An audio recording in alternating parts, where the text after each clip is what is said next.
ሰላምና ጤናን ፍቅርን በረከትን ያድልኝ ክብራትና ክብራን የሣድስ ቤተሰቦቼ በድጋሚ ተገናኝተናል።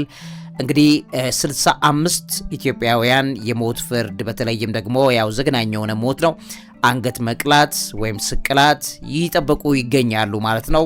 እነዚህ 65 ኢትዮጵያውያን የት ነው ይሄ የሆነባቸው ያለው? እሱን ቀጥዬ ያሳያችኋለሁ።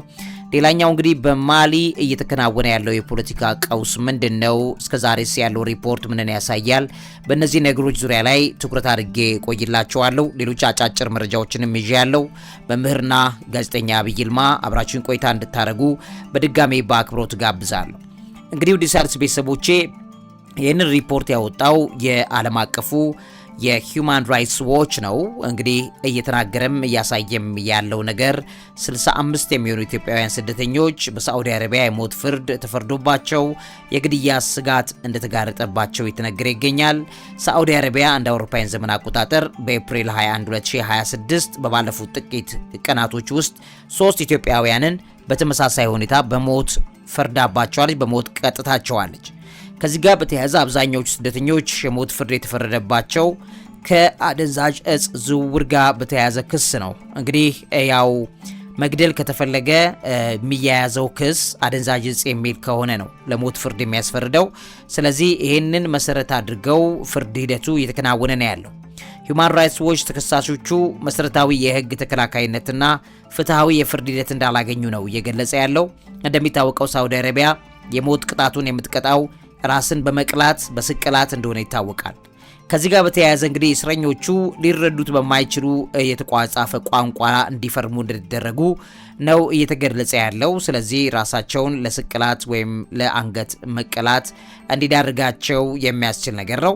እስረኞቹ የታሰሩበት ጊዜ ጀምሮ እንግዲህ ከኢትዮጵያ ቆንስላ ጽሕፈት ቤት ሰራተኞች ጋር የመገናኘት እድል እንዳልተሰጣቸው ነው የተነገረ ያለው። መቼም የኢትዮጵያ ቆንስላው ይሄን አያውቅም አይሰማም ማለት አይቻልም። እንደምታውቁት የኢትዮጵያ መንግስት በጣም በሚያሳዝን ደረጃ ለዜጎቹ ፍጹም ክብር የለውም። ማለትም ቢሞቱ ቢሰቀሉ ቢገደሉ ምንም አይነት ነገር ስሜት የለውም እንደሚታወቀው። ስለዚህ ይሄ ሆኖ ነው እንጂ መቼም ቆንስላው በዛ ዙሪያ ላይ ይሄን መረጃ ይጠፋዋል ማለት እንዳልሆነ ደግሞ እናውቀዋለን። በጣም በሚያሳዝን ደረጃ በደቡብ አፍሪካ ያሉ ኢትዮጵያውያን በስደት ሄደው እዛ ያን ሁሉ መከራ እየከፈሉ ያሉ ሰዎችን በተመለከተ ያው አድሮ ነው የኢትዮጵያው በተለይ የኤምባሲው መግለጫ ያወጣው። ግን ዜጎችን ለመታደግ እንደ ጋና ያሉት ሀገራት ምን ያክል በፍጥነት አክት እንዳደረጉና በፍጥነት ምን ያህል አጸፋዊ ምት እንደሰጡ ይታያል። ያ ባለበት ሁኔታ ላይ እንግዲህ የሀገራችን ፖለቲከኞች ግን ለዜጎቻቸው ያን ያክልም ክብርና ቦታ የላቸውም በጣም በሚያሳዝን ደረጃ።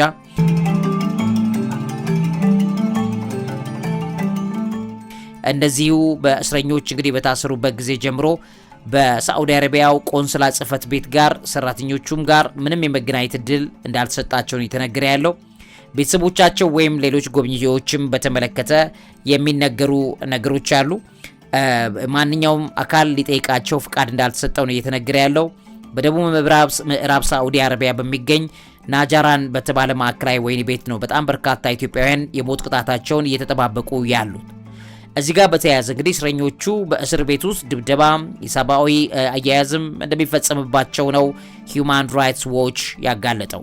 እንግዲህ ሂዩማን ራይትስ ዎች ጥሪውን ሲያቀርብ የሳዑዲ አረቢያ አጋሮች ግድያው እንዲቆም በአስቸኳይ ጣልቃ እንዲገቡም ድርጅቱ ጥያቄውን እያቀረበ ነው። የኢትዮጵያ መንግስትንም በተመለከተ የውጭ ጉዳይ ሚኒስትር ዜጎችን ለማዳን ዲፕሎማሲያዊ ጥረት እንዲያደርግም የሂዩማን ራይትስ ዎች ጥያቄውን ያቀርባል።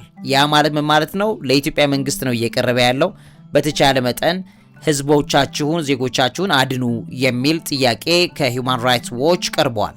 ከዚህ ጋር በተያያዘ የትግራይ ወጣቶች ጉዳይ ቢሮም አለ። ከ200 በላይ ኢትዮጵያውያን ወጣቶች ካሚስ ሙሻይት እስር ቤት በሞት ላይ ነው ያሉት ወይም ደግሞ የሞት ፍርድ ሊፈረድባቸው ጫፍ ላይ ነው ያሉት የሚለው ነገርም እንደዚሁ እየተነገረ እንዳለ ሰምተናል። ይሄ የጅምላ ፍርድ ቤት ላይ የሚገኙ አብዛኛዎቹ የትግራይ ተወላጅ ወጣቶችም እንዳሉበት የሂዩማን ራይትስ ዎች መረጃው ያመላክታል። እንግዲህ ሳዑዲ አረቢያ የሞት ቅጣት እንድታስቀርና ከ1951ዎቹ የስደተኞች ስምምነት በዛ ላይ እንድትቆይ ወይም ያን እንድታጸድቅ ጥሪ በተደጋጋሚ የሚቀርብላት ሀገር ናት። ነገር ግን ያን አትቀበልም። ሳዑዲ አረቢያ የሞት ቅጣት አፈጻጸም በከፍተኛ ሁኔታ እየጨመረ መምጣቱ ሪፖርቶች ያሳያሉ። እንግዲህ ከዚህ ጋር በተያያዘ የድንበር ግድያዎችም አሉ። ቀደም ሲል የሳዑዲ ድንበር ጠባቂዎች በመቶዎች የሚቆጠሩ ኢትዮጵያውያንን በድንበር ላይ እንደሚገሏቸው ሂዩማን ራይትስ ዎች ከዚህ ቀደም የዘገበው ዘገባ እንዳለ ይታወቃል። አብዛኛዎቹ ኢትዮጵያውያን ስደት ለተሻለ ህይወትና ስራ ፍለጋ ወደ ሳዑዲ እንደሚሰደዱ ይገለጻል። የሳዑዲ ያለው የካፋላ ወይም ስፖንሰርሺፕ አለ። የስራ ስርዓታቸው ስደተኞችን ለብዝበዛ እንደሚያጋልጥም ነው የሚነገረው። ይሄ የግድያ ዜና እንግዲህ በሳዑዲ በሚገኙ ኢትዮጵያውያንና ቤተሰቦቻቸው ዘንድ ከፍተኛ ጭንቀትንም እንደፈጠረ እየተነገረ ይገኛል። በተባበሩት መንግስታት ድርጅት የሳዑዲ የሚፈጽመው የዘፈቀደ እስሮችንም ጭምር የተባበሩት መንግስታት ድርጅት እንዳወገዘ እየተነገረ ይገኛል። ከዚህ ጋር በተያያዘ የቅጣት ማቋረጫ ወይም ደግሞ ሞራቶሪየም የሚባል አለ። በ2021 አደንዛዥ ዕፅ ነክ ለሆኑ ወንጀሎች ተጥሎ የነበረውን የሞት ቅጣት እገዳ በ2022 መነሳቱ እየተነገረ ይገኛል። ነገር ግን ያ ነገር በተግባር እየተፈጸመ እንዳልሆነ የሚያሳይ ነው።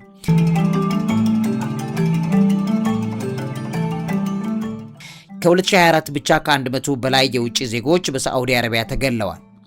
አብዛኛዎቹ እስረኞች የህግ ጥበቃ የማግኘት እድል እንደሌላቸው ነው የሚጠቀመው። ይሄ ጉዳይ እንግዲህ በኢትዮጵያና በሳዑዲ አረቢያ የሁለትዮሽ ግንኙነት ላይ አሉታዊ ተጽዕኖ ሊኖረው እንደሚችል የሚጠቆም ቢሆንም እስካሁን ግልጽ ያለው ነገር እንዳለ አይታይም። እንግዲህ ሂዩማን ራይትስ ዎች ግድያው እንዲቆም ለሳዑዲ ንጉስና ለልዑል ሞሐመድ ቢን ሰይድ ጥሪ ማቅረቡን መቀጠሉን ጭምር እየተናገረ ይገኛል። እንግዲህ ከዚህ ጋር በተያያዘ ውድ ሣድስ ቤተሰቦቼ ከዚህ ቀደም በሳዑዲ አረቢያ በስደት ላይ የሚገኙ ኢትዮጵያውያንን ጨምሮ ሌሎች የውጭ ሀገር ዜጎችንም በሞት ቅጣት ስጋት ውስጥ በሚገኙበት ሁኔታን በተመለከተ ከዚህ ቀደም የሚነገሩን በጣም በርካታ ነገሮች እንዳሉ ይታወቃል። አንደኛ ከ65 በላይ የሚሆኑ ኢትዮጵያውያን አፋጣኝ የሞት ቅጣት ስጋት ላይ እየወደቁበት አሁን እየተነገረ ያለው መረጃ ነው። ሌላኛው እንግዲህ የትንኮሳና የገዳይ ጥቃት ቀጣይነት ነው።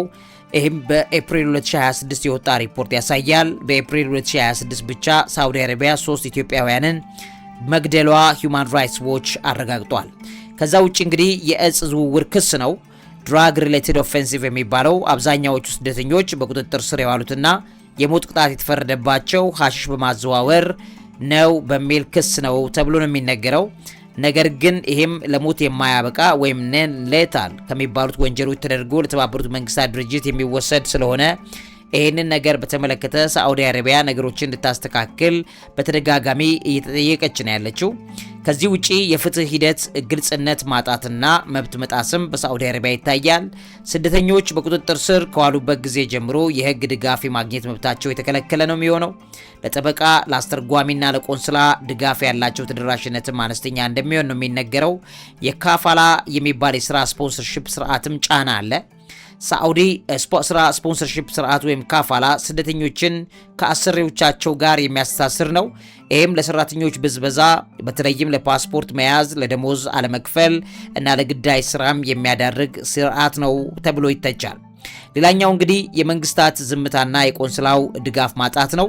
የኢትዮጵያ መንግስት ቆንስላ በሳዑዲ ውስጥ የሚገኙ ዜጎችን ለማገዝ ያለው ጥረት በጣም አነስተኛ ነው። እስረኞቹ የቤተሰብም ሆነ የዲፕሎማሲ ግንኙነት እንዳይኖራቸው መደረጉ በስጋት ላይ ሆነው እንዲገደሉ መንገድ እንደከፈተ ይነገራል። ሌላኛው ብዙ ኢትዮጵያውያን በድህነት፣ በስራ አጥነት፣ በሀገር ውስጥ አለመረጋጋት ምክንያት ወደ ሳዑዲ አረቢያ ይሰደዳሉ። ይህም በሰዎች አዘዋዋሪዎችና በአሰሪዎች በቀላሉ እንዲበዘበዙ እንደሚያደርጋቸው ትሪቲ ቦዲ ዳታቤዝ በመረጃዎቹ ላይ ያስቀምጠዋል። ከ2022 ዓ.ም በኋላ የሞት ቅጣቶች ከፍተኛ ጭማሪ ማሳየቱም አምነስቲ ኢንተርናሽናል አውስትራሊያ ይገልጸዋል። ሳዑዲ አረቢያ ለ3 ዓመታት ያክል ከእጽ ጋር በተያያዘ የሞት ቅጣት አግዶ ከቆየች በኋላ ከህዳር 2022 ጀምሮ እገዳውን በማንሳቷ የሞት ቅጣት የተፈረደባቸው ስደተኞች ቁጥር በከፍተኛ ሁኔታ እየጨመረ መሆኑን መረጃዎቹ ያሳያሉ። ሌላኛው ትሪቲ ባዲ ዳታቤዝ ባስቀመጠው መረጃ ላይ በየመን ሳዑዲ ድንበር ላይ የሳዑዲ ጠባቂዎች በመቶዎች የሚቆጠሩ ኢትዮጵያውያን ስደተኞች መግደላቸውን የሂዩማን ራይትስ ዎች ዘገባ ያሳያል። በተጨማሪም በእስር ቤት ውስጥ የሚደረግ ኢሰብአዊ ድርጊትም የተለመደ ነው በሚል ይገለጻል። ሌላኛው ዓለም አቀፍ ድርጅቶች የጣልቃ ገብነት ጥሪ ነው። ሂዩማን ራይትስ ዎች በሚያስቀምጠው መሰረት የሰብአዊ መብት ድርጅቶች፣ የሳዑዲ አረቢያ አጋሮች፣ ሌሎችም በተለይ እንደ አሜሪካና ሌሎች ሀገራትም ከዚህ ጋር በተያያዘ በስደተኞች ላይ የተፈጸመ ያለውን ግድያ እንዲያቆሙና የተፈረደባቸውን የሞት ቅጣት ወደ እስር እንዲቀየርላቸው ግፊት እያደረጉ እየጠየቁ እንደሚገኙም ለመረዳት ችለናል።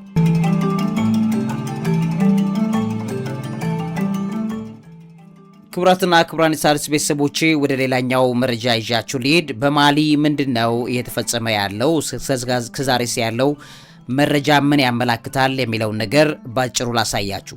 እንግዲህ ሚያዝያ 25 2026 በአልቃይዳ የሚደግፈው የጃማዓት ኑስራት አልኢስላም ዋል ሙስሊሚን የተባለ እንዲሁም ደግሞ የአዋዝድ ነጻ አውጪ ግንባር ወይም ኤፍኤልኤ ታጣቂዎች በማሊ ዋና ከተማ ባማኮና በሰሜናዊ ከተሞች በተለይም በጋኦ፣ በኪዳል፣ በሴቫሬ የተቀናጀ ጥቃት አድርሰዋል እና በዚህ የተቀናጀ ጥቃት የማሊ መከላከያ ሚኒስትር ሳዲዮ ካማራ መገደላቸው ሰምታችኋል። ያም ተረጋግጧል። ዛሬም የቀብር ስነ ስርዓታቸው የተጠበቀ ይገኛል። ከዚህ ጋር በተያያዘ የዋና ከተማዋ ስጋት ጨምሯል። ታጣቂዎቹ በባማኮ በሚገኘው የፕሬዝዳንቱ ቤተ መንግስት እንዲሁም ደግሞ በዋና ዋና ወታደራዊ መሰረቶች ላይ ጥቃት በመሰንዘር የወታደራዊ መንግስቱ ወይም ጁንታው የላቀ ደህንነት ስጋት ውስጥ እንዲገባ አድርገውታል ተብሎ ነው የሚተነገረ ያለው። ከዚህ ጋር በተያያዘ ቀደም ሲል ጠላት የነበሩት ቱዋሬግ አማጽያን የሚባሉት ወይም ኤፍኤልኤል እና ጂሃዲስቶቹ ወይም ጂኒም የሚባሉት ለመጀመሪያ ጊዜ ተቀናጅተው በመንግስት ላይ ጥቃት መፈጸማቸው ሁኔታውን በእጅጉ እንዳወሳሰበው እየተነገረ ይገኛል። ከዚህ ጋር በተያያዘ ቢያንስ 16 ወታደሮችና ሲቪሎች መሞታቸውን ሪፖርቱ ግልጽ አድርጎታል። ቁጥሩም ከዚህ በላይ ሊሆን እንደሚችልም ተሰግቷል። እንግዲህ የጁንታው መሪ ዝምታም እንግዲህ ጁንታው መሪው አሲሚ ጎይታ ከጥቂቱ ጊዜ ከጥቃቱ በኋላ ለተወሰኑ ቀናት በይፋዊ መገናኛ ብዙሃን ባለመታየታቸው በባማኮ ከፍተኛ ፖለቲካዊ ጭንቀት ፈጥሮ እንደነበረ ወይም ደግሞ ጭንቀት ሰልጥኖ እንደነበረ ይነገራል። እንግዲህ ከዚህ ጋር በተያያዘ የአሲሚ ጎይታ ብቅ ማለትም ታይቷል። ሚያዝያ 28 2026 አሲሚ ጎይታ ከሩሲያው አምባሳደር ጋር ሲመክሩ ተከስተዋል። ይሄም እንግዲህ የሀገሪቱ መንግስት በጎይታ ስር ወይም በሱ ቁጥጥር ስር መሆኑን ለማሳየት የታለመ ነው ተብሎ ይነገራል። ሊኖር ይችላል የሚለው ነገር ከጊዜ ወደ ጊዜ እየበረታ ያለ ዜና መሆኑን ለመስማት ችለናል። ደረጃ ዝቅ ስትል ኤርትራና ሰሜን ኮሪያ ከዝርዝሩ መጨረሻ መቀመጣቸው የተነገረ ይገኛል። ሌሎችም አጫጭር መረጃዎች አሉ።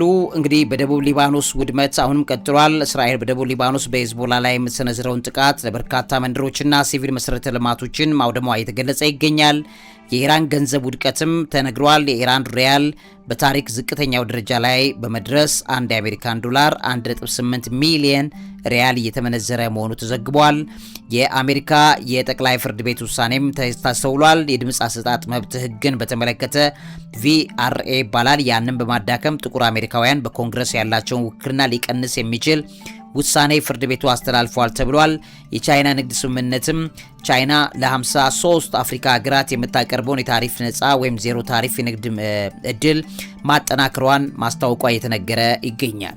እነዚህና በሌሎች አጫጭር መረጃዎችንም ገብታችሁ ተከታተሉ። ለዚህ የአእምሮ ምግብ አዘጋጅና አቅራቢ መምህርና ጋዜጠኛ አብይ ይልማ። በእርግጠኝነት ጥሩ መረጃ አግኝታችሁበታል ለማለት ወዳለው። እውቀት ታላቁ እግዚአብሔርን ታከብራለች።